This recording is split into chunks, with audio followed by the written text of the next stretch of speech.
ജനങ്ങളെ വെല്ലുവിളിച്ച് ആറന്മുള വിമാനത്താവള പദ്ധതിക്ക് വീണ്ടും തുടക്കമിട്ട് UDF സർക്കാർ. വിമാനത്താവളത്തിനുള്ള 1000 ഏക്കർ കണ്ടെത്താൻ ഡ്രോൺ പരിശോധന നടത്തി. അബിൻ വർക്കി MLA, ആന്റോ ആന്റണി MP തുടങ്ങിയവരുടെ നേതൃത്വത്തിലാണ് നടപടികൾ ആരംഭിച്ചത്. UDF സർക്കാരിന്റെ ദുരൂഹ നീക്കം ഭൂമി കച്ചവടത്തിന് വേണ്ടിയാണെന്ന് ആറന്മുള സമരനായകൻ കുമ്മനം രാജശേഖരൻ പറഞ്ഞു. എബ്രഹാം കലമണ്ണിൽ എന്ന് പറയുന്ന ഒരാൾ തീരുമാനിക്കേണ്ട ഒരു വിഷയമല്ല. ഒന്ന്, ഗവൺമെൻറ്റിൻ്റെ ഭാഗത്തു നിന്നും അതിനുള്ള ഉത്തരവുണ്ടാകണം.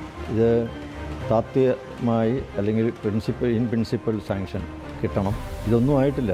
ഇതെല്ലാം പറയുന്നത് എബ്രഹാം കലമണ്ണി എന്ന് പറയുന്ന ഒരു വ്യക്തി മാത്രമാണ്. പക്ഷേ ഇതിലൊരു എന്തുകൊണ്ട് ഇവിടെ വിമാനത്താവളം പാടില്ല എന്ന് വളരെ വ്യക്തമായി സുപ്രീം കോടതി, ഗ്രീൻ ട്രിബ്യൂണൽ തുടങ്ങിയിട്ടുള്ള ഭരണഘടനാ സ്ഥാപനങ്ങൾ വളരെ വ്യക്തമായി ഉത്തരവിലൂടെ അത് ബോധ്യപ്പെടുത്തിയിട്ടുള്ളതാണ്. പിന്നെയും ഇത് കുത്തിപ്പൊക്കുന്നതിൻ്റെ കാരണം എന്താണ്? ഇതിൻ്റെ പിന്നെ കുറേ ദുരൂഹതയുണ്ട്.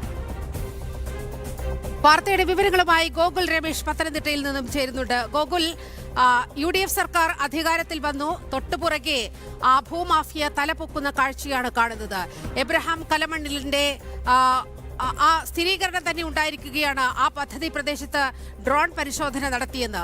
ഒപ്പം UDF സർക്കാരിന്റെ പിന്തുണയും ഉണ്ടെന്ന് പറയുമ്പോൾ വീണ്ടും സജീവമാകുകയല്ലേ ആറന്മുള വിമാനത്താവള പദ്ധതി?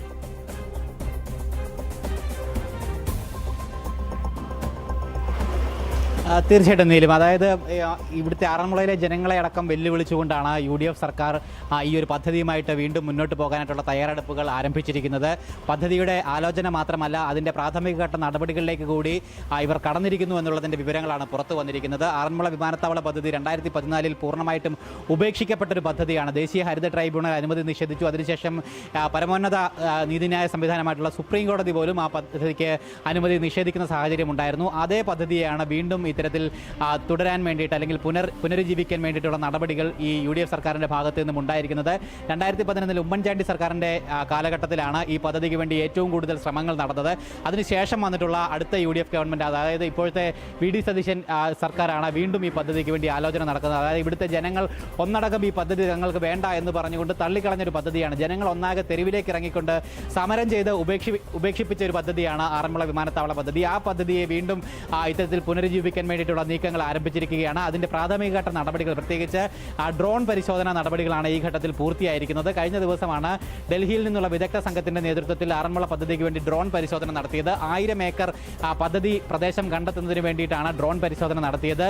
തുടർ ഡ്രോൺ പരിശോധനകൾ വരുന്ന ദിവസങ്ങളിൽ ഉണ്ടാകും. രണ്ടാം ഘട്ട പരിശോധനകൾ വരുന്ന ദിവസങ്ങളിൽ ഉണ്ടാകുമെന്നുള്ളതാണ് നമുക്ക് ലഭിക്കുന്ന സൂചന. മൗണ്ട് സിയോൺ ഉടമയായിട്ടുള്ള എബ്രഹാം കലിമണ്ണിൻ്റെ നേതൃത്വത്തിലാണ് അയാളാണ് ഇത്തരത്തിൽ ഡ്രോൺ പരിശോധന നടത്തിച്ചത് എന്നുള്ള വിവരങ്ങൾ കൂടി പുറത്തു വരികയും ചെയ്യുന്നുണ്ട്. ഒപ്പം അയാൾ തന്നെ വ്യക്തമാക്കുന്നു ഈ രീതിയിൽ പദ്ധതി വീണ്ടും പുനരാലോചിക്കുകയാണ്. അതിന് തനിക്ക് ഏറ്റവും കൂടുതൽ പിന്തുണയും നിർദ്ദേശവും നേതൃത്വവും നൽകിയിരിക്കുന്നത് അബിൻ വർക്കി MLA, അതോടൊപ്പം തന്നെ ആന്റോ ആന്റണി MP അടക്കമുള്ള കോൺഗ്രസ് നേതാക്കളാണ്. K ശിവദാസൻ നായർ അടക്കമുള്ള മുതിർന്ന ജില്ലയിലെ കോൺഗ്രസ് നേതാക്കളും അതിന് എല്ലാ സഹായവും നൽകി കൂടെയുണ്ട് എന്നുള്ള കാര്യം അദ്ദേഹം സ്ഥിരീകരിക്കുകയും ചെയ്തിരിക്കുന്നു. ഒപ്പം പത്തനംതിട്ട കളക്ട്രേറ്റ് കേന്ദ്രീകരിച്ചുകൊണ്ടും ഇതിൻ്റെ നടപടികൾ നീക്കി തുടങ്ങിയിട്ടുണ്ട്. കളക്ട്രേറ്റിൽ അഡീഷണൽ ഡിസ്ട്രിക്ട് മജിസ്ട്രേറ്റിൻ്റെ നേതൃത്വത്തിലാണ് പേപ്പർ നടപടികൾ ഇപ്പോൾ ആരംഭിച്ചിരിക്കുന്നതായിട്ടുള്ള വിവരങ്ങൾ കൂടി പുറത്തു വരുന്നത്. അങ്ങനെ ഇത്തരത്തിൽ ഏകദേശം 1500 ഏക്കറോളം ഈ പദ്ധതിക്ക് വേണ്ടിയിട്ട് വേണ്ടിവരും. ആ ഭൂമി കണ്ടെത്തുന്നതിന് വേണ്ടിയിട്ടുള്ള പഠനങ്ങളും നടപടികളുമാണ് ആദ്യഘട്ടത്തിൽ ഇപ്പോൾ ആരംഭിച്ചിരിക്കുന്നത്. എന്തായാലും ഈ പദ്ധതിയുമായി മുന്നോട്ട് പോവുകയാണെങ്കിൽ ജനങ്ങളെ കൂട്ടിച്ചേർത്തുകൊണ്ട് മുൻപുണ്ടായിരുന്നത് പോലെയുള്ള, പതിറ്റാണ്ട് മുമ്പുണ്ടായിരുന്നത് പോലെയുള്ള വലിയ ജനകീയ പ്രക്ഷോഭങ്ങൾ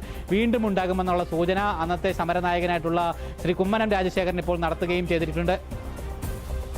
ശരി ഗോകുൽ.